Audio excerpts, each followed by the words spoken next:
آپ جا سکتے ہیں، ان جگہوں پر جا کر احتجاج کر سکتے ہیں، توڑ پھوڑ جلاؤ گھراؤ ان جگہوں پر کر سکتے ہیں. یہ خواجہ آصف صاحب کا دعویٰ ہے کہ جنرل فیض حمید نے کیا تھا. انہوں نے مختلف ٹیلی ویژن چینلز پر یہ بات کی ہے.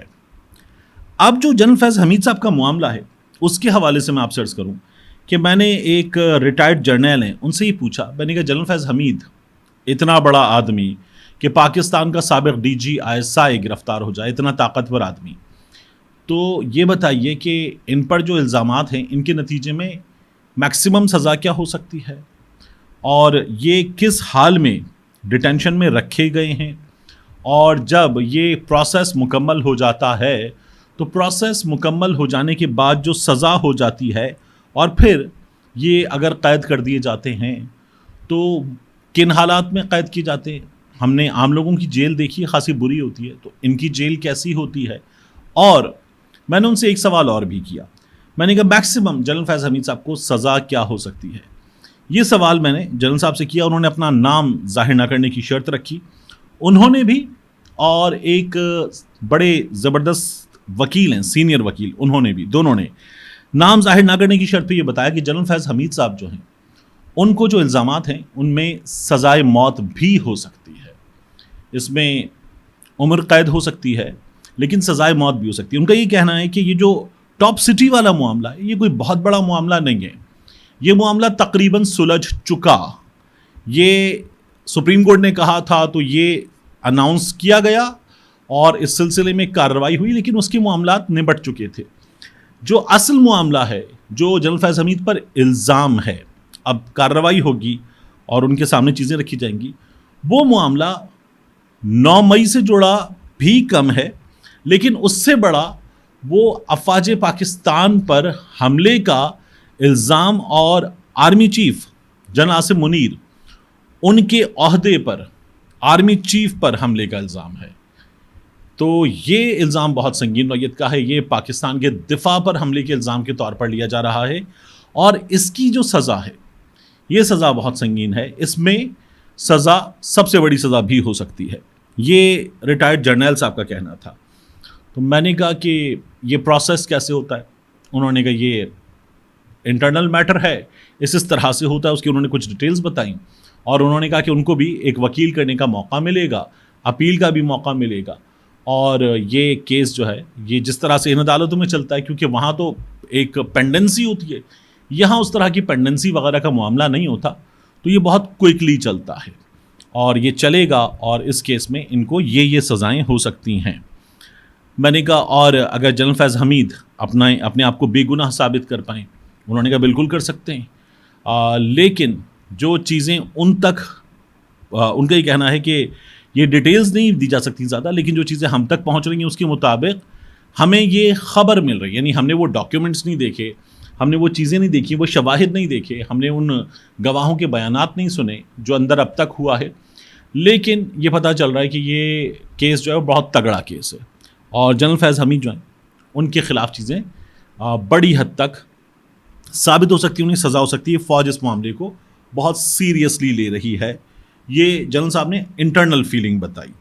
میں نے جو پوچھا ان سے کہ یہ کس طرح کے ماحول میں انڈر ڈیٹینشن ہے اور سزا ہو جاتی ہے تو پھر کیا ہوگا، جب میں نے ان سے یہ پوچھا تو انہوں نے کہا کہ دیکھیے اس وقت جو یہ انڈر ڈیٹینشن ہے تو اس میں یہ ایک مناسب کمرے میں، وہ ایک مناسب کمرہ ہے، اس کے ساتھ ایک مناسب سا واش روم ہے، نہ یہ عالی شان ہے نہ یہ برا ہے، اس طرح کی جگہ پر رکھے گئے ہیں.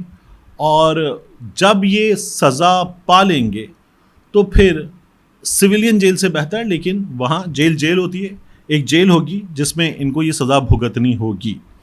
اور انہوں نے یہ بھی کہا کہ آگے جا کر اس میں کسی خاص موقع پر معافی تلافی بھی ہو جاتی ہے، ماضی میں ہوا ہے اور ایسا ہو جاتا ہے. جنرل باجوہ کے دنوں میں بھی ہوا تھا، ایک آفیسر تھے ان کی سزا معاف ہوئی تھی، اور اس سے پہلے بھی ہو چکا ہے. تو آگے جا کر سزائیں معاف بھی ہو جاتی ہیں اور معاملات ختم ہو جاتے ہیں، یہ انہوں نے بتایا.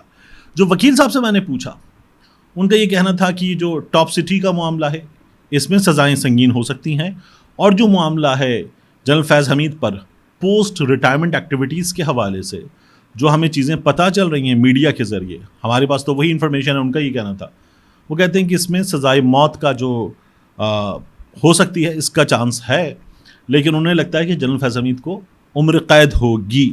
یہ ان لوگوں کے خیالات تھے. یہ خبر عمران خان کے لیے کیسی ہے اور عمران خان کو اس کے نتیجے میں کیا بھگتنا پڑے گا اور کیا عمران خان کی سیاست ختم؟ تو میں نے پھر پاکستان تحریک انصاف کے کچھ لوگوں سے بھی بات کی اور میں اپنی رائے بھی آپ کے سامنے رکھ دیتا ہوں. دیکھیے، ہمارے ہاں بھٹو ختم ہو گئے. کیا جسمانی بھٹو کے خاتمے کے بعد بھٹو کی سیاست ختم ہو گئی؟ بھٹو کا نام ختم ہو گیا؟ بھٹو کا نظریہ ختم ہو گیا؟ بھٹو کے نام لیوا ختم ہو گئے؟ نہیں ہوئے. تو بھٹو جو ہے وہ چلے گئے، لیکن پاکستان پیپلز پارٹی زندہ ہے، بھٹو زندہ ہے کے نعرے لگاتی ہے اور تمام چاہنے والے اس بات کو مانتے ہیں کہ بھٹو زندہ ہے. شہید ذوالفقار علی بھٹو، محترمہ بے نظیر بھٹو، محترمہ بے نظیر بھٹو، شہید رانی محترمہ بے نظیر بھٹو کہتے ہیں. اور پرویز مشرف صاحب نے ان کے لیے بھی کہا تھا، پرویز مشرف صاحب نے نواز شریف کے لیے بھی کہا تھا سیاست ختم نہیں ہوئی. ختم سیاست ایسے ختم نہیں ہوتی. میاں نواز شریف کی بھی سیاست ختم نہیں ہوئی تھی. اور میاں نواز شریف صاحب جو ہیں وہ پھر بعد میں واپس آ کر وزیر اعظم بھی بنے. محترمہ بے نظیر بھٹو نے ہی ہاتھ پکڑا تھا، واپس معاہدہ کرنے تک لائیں تھیں. میاں نواز شریف نے گو کے بعد میں کالا کوٹ پہن لیا تھا. خود پاکستان پیپلز پارٹی کو بھی میاں نواز شریف نے سیاسی دھوکہ دے دیا تھا اور اس کے بعد دونوں باہم شیر و شکر ہو گئے. یہ جو نقطہ ہے نا کہ دونوں باہم شیر و شکر ہو گئے، یہ ان کی سیاست کے خاتمے کی وجہ بنا. جو 2018 میں ہوا اس میں بھی ان کا کباڑا نہ ہوتا، لیکن اس کے بعد یہ جو انہوں نے مل کے حکومت بنا لی، سب مل گئے اور عمران خان کی بات ثابت ہو گئی کہ یہ تمام ایک ہو جائیں گے، تو یہ سیاسی طور پہ ختم ہوتے چلے گئے. اور عمران خان اپنی اس بات کے بعد سیاسی طور پہ بڑا ہوتا چلا گیا. پھر اس کے بعد الیکشن سے پہلے انہوں نے پھر تم چور تم چور، تم ناکارہ تم ناکارہ، تم نااہل تم نااہل کیا تھا. مگر اس کے بعد ان لوگوں نے پھر گلے مل کر حکومت بنا لی. اور یہ پتہ ہے سب کو کہ اسٹیبلشمنٹ سے میاں نواز شریف نے ہاتھ ملا لیا. اور انکل فیض سلیمان شہباز کہتے تھے جب یہ تمام باتیں ہمارے سامنے ہیں تو ان لوگوں کی سیاست لوگوں کی نظروں میں مٹی ہو گئی، اور عمران خان نے جس مٹی کو چھوا وہ مٹی بھی سونا ہو گئی. تو کیا ان تمام چیزوں کے نتیجے میں عمران خان کی سیاست ختم؟ عمران خان کی سیاست ختم یہ بہت مشکل بات ہے. اس کے لیے دو چیزیں ضروری ہیں. عمران خان کی سیاست کے ختم ہونے کے لیے دو چیزیں بہت ضروری ہیں.